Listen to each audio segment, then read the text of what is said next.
మొత్తం శాతవాహన సామ్రాజ్యంలోనే ఎక్కువ కాలం పరిపాలించినటువంటి చక్రవర్తి రెండవ శాతకర్ణి.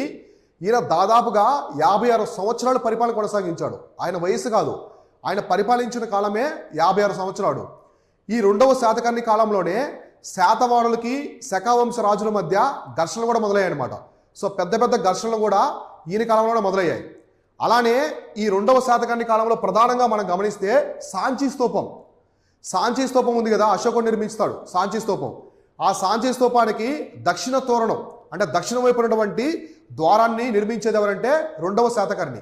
ఈ ఎక్కువ కాలం పరిపాలించే రెండవ శాతకర్ణి ఆ సాంచి స్తూపానికి దక్షిణ తోరణాన్ని నిర్మించాడు. అలానే ఈయన కాలంలో శకవంశ రాజులు ఈ శాతవాహన సామ్రాజ్యం బలహీనంగా ఉందని చెప్పేసి యుద్ధాలు మొదలు పెడతారు. చాలా యుద్ధాలు చేస్తారు శాతవాహన సామ్రాజ్యం మీద. అయినప్పటికీ వాటిని ధీటుగా ఎదుర్కొన్నాడు రెండవ శాతకర్ణి. అందుకే ఆయన అంతకాలం పరిపాలించాడు. ఎక్కువ కాలం పరిపాలించడం అర్థం ఏంటి? ఆయన దగ్గర ఉన్నటువంటి సైన్యం కావచ్చు, పరిపాలన వ్యవస్థ చాలా పటిష్టంగా ఉన్నాయి. అందువల్ల ఎక్కువ కాలం పరిపాలించగలిగాడు. కాబట్టి ఇలా రెండవ శాతకర్ణి కాలంలో ప్రధానమైన ఘట్టాలుగా శక వంశాలకు మధ్య సంబంధించింది. అలానే ఈ యొక్క సాంచి స్తూపం గురించి చెప్పుకోవచ్చు అనమాట. ఇంకొక థింగ్ ఏంటంటే ఈయనకంటే ముందున్నటువంటి శాతవాహన కాలంలో కొంత రాజ్యాన్ని కోల్పోయి ఉంటారు. ఆ రాజ్యాల మొత్తాన్ని కూడా మళ్ళీ జయించి శాతవాహన సామ్రాజ్యంలో కలుపుతాడు.